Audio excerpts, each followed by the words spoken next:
तुम भी बच्चे की माँ को लेकर यहीं रह जाओ, क्रिस्टोफर ने अपनी राय दी। हे तात, मुझे फसल काटनी है। शरद ऋतु के आने से पहले अनाज का इंतज़ाम करना है। अभी कुछ नहीं किया तो शिशिर ऋतु में खाने के लाले पड़ जाएंगे।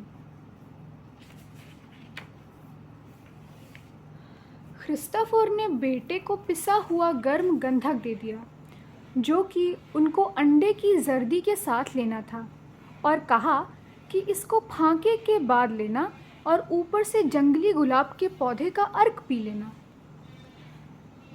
क्रिस्टोफर ने अपने बेटे को इस हिदायत के साथ रवाना किया कि वो घर की खिड़कियां न खोले और सुबह शाम आंगन में बलूत की लकड़ी जलाकर रखें। जब कोयलों में आग बुझ जाए तो उनके ऊपर नागदौन, हपशा, जूनिपर और ब्राह्मी छिड़क दें। ऐसा ज़रूर कर लेना, बस यही किया जा सकता है। ये कहते हुए क्रिस्टोफर ने लंबी सांस ली। बेटा, अपना ध्यान रखना। अपने पिता को घोड़ा गाड़ी की तरफ जाता देख अरसेनी फूट फूट कर रोने लगा। उसने देखा कि उसके पिता का कद कितना छोटा था और वो कुछ उचक कर चल रहे थे। गाड़ी पर अभी पूरे चढ़ नहीं पाए थे और उन्होंने अपने पैर भूसे पर टिका दिए। उन्होंने घोड़ों को पुचकारा और लगाम हाथ में संभाली। घोड़े ने अपने सर को झटका, कुछ घरघराया और धीरे से कदम आगे की ओर बढ़ा दिए। उसके टापों की धीमी आवाज़ उथले हुए रास्ते पर आ रही थी। अरसेनी का पिता थोड़ा सा डगमगाते हुए पीछे मुड़कर देखता है और हाथ हिलाकर अलविदा कहता है। धीरे धीरे उनकी छवि का आकार घटता चला गया और घोड़ा गाड़ी में मिल गया, और फिर कुछ देर बाद एक बिंदु में परिवर्तित होते होते गायब हो गया। तुम्हारे इस विलाप का क्या तात्पर्य है? क्रिस्टोफर ने बच्चे से पूछा। मुझे उनके सिर पर मौत का सितारा साफ दिख रहा है, अरसेनी ने जवाब में कहा। पिता के जाने के बाद अरसेनी 7 दिनों तक बस सोता रहा। क्रिस्टोफर ने भी चुप्पी साध ली थी। बच्चे की आशंकाओं के सच होने का क्रिस्टोफर को पूरा विश्वास था। उसने भी कुछ ऐसा ही महसूस किया था। क्रिस्टोफर को ये भी अंदाज़ा था कि ऐसे होने पर उसकी दी हुई हिदायतें और जड़ी बूटियाँ धरी की धरी रह जाएंगी। 8वें दिन दोपहर को क्रिस्टोफर ने अरसेनी का हाथ पकड़ा और वो गांव की ओर रवाना हो गए। उस दिन आसमान बिल्कुल साफ था। अपने पैरों के नीचे घास को बिना कुचलते हुए, बिना धूल उड़ाए धीरे धीरे दादा पोता गांव की राह पर बढ़ते जा रहे थे, मानो कि दबे पांव उस कमरे में घुस रहे हों जहां की कोई मुर्दा पड़ा हो। गांव में घुसते ही क्रिस्टोफर ने लाल अंगूरी शराब में भीगी हुई एंजेलिका जंगली अजवाइन की जड़ का एक टुकड़ा अपने पास रख लिया और दूसरा टुकड़ा अरसेनी को दे दिया। ये लो, इसे अपने मुंह में रख लो। ईश्वर हमारे साथ है, क्रिस्टोफर ने अरसेनी से कहा। कुत्तों के भौंकने और गायों के रांभने ने उन दोनों का बस्ती में स्वागत किया। इस तरह की आवाज़ों को भी क्रिस्टोफर बखूब पहचानता था। शक की कोई गुंजाइश नहीं थी। ये महामारी के आगाज़ का इशारा था। धीमे धीमे कदमों से दादा और पोता गांव की गलियों का दौरा कर रहे थे।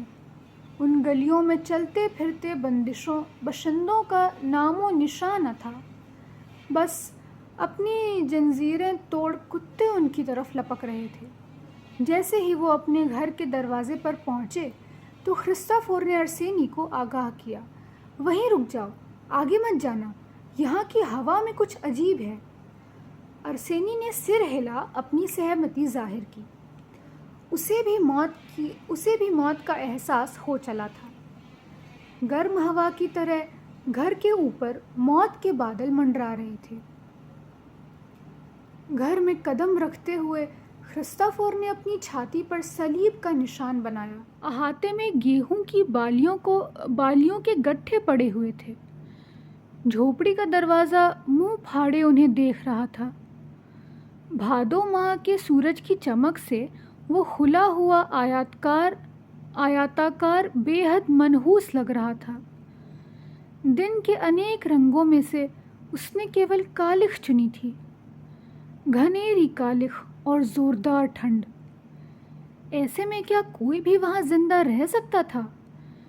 ठिठकते हुए क्रिस्टोफर ने कदम दरवाजे की ओर बढ़ाए।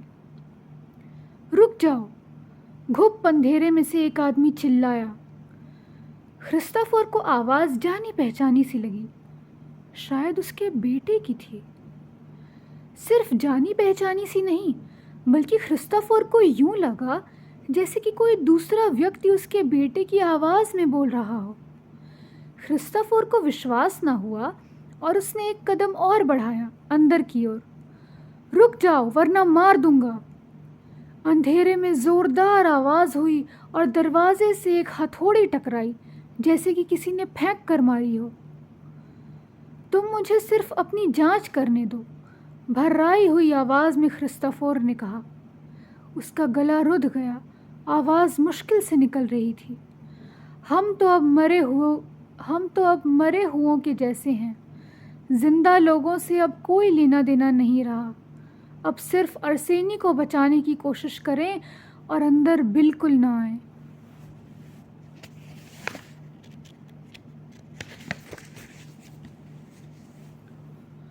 क्रिस्टोफर रुक गया। उसे समझ आ गया था कि उसका बेटा ठीक बोल रहा है, क्योंकि उसके माथे की नस का फड़कना क्रिस्टोफर ने देख लिया था। पानी। तभी अंधेरे कमरे के अंदर से अरसेनी की माँ का कराहना सुनाई पड़ा।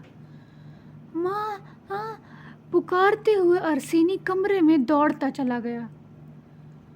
कमरे में उसने देखा कि माँ तख्त पर से नीचे लुढ़क गई थी। लकड़ी के मटके में से निकालकर माँ को पानी पिलाया।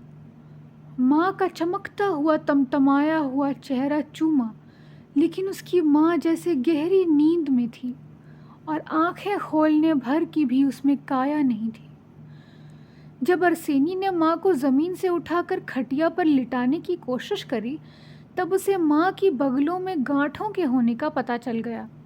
बेटा, मैं अब कभी नहीं उठ पाऊंगी। अरसेनी के पिता ने अरसेनी का हाथ पकड़कर उसे कमरे से बाहर धकेल दिया। अरसेनी का उस माहौल में ज़्यादा देर रहना जानलेवा हो सकता था। कमरे की चौखट से क्रिस्टोफर ने अरसेनी को घसीट कर बाहर किया। माता पिता की मौत देख अरसेनी ऐसे फूट फूट कर रोया जैसे वो शायद कभी न रोया था। मगर वहाँ क्रिस्टोफर के अलावा और कोई तीसरा जिंदा आदमी ना था जो उसका बिलखना सुनता।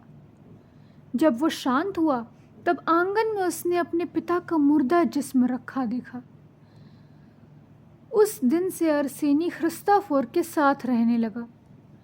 एक बार क्रिस्टोफर ने लिखा कि अरसेनी वाकई में बेहद मेधावी बालक है। उसे जो भी सिखाया जाता है वो बहुत जल्दी समझ लेता है। मैंने उसको जड़ी बूटियों से उपचार करना सिखा दिया है और यही काम उसकी जीविका भी बन जाएगा। मैं उसके नज़रिए को विकसित करने के वास्ते उसे और भी कई प्रकार की जानकारियाँ दे दूँगा। अब उसको जान लेना चाहिए कि किस तरह से इस दुनिया का आगाज़ हुआ था।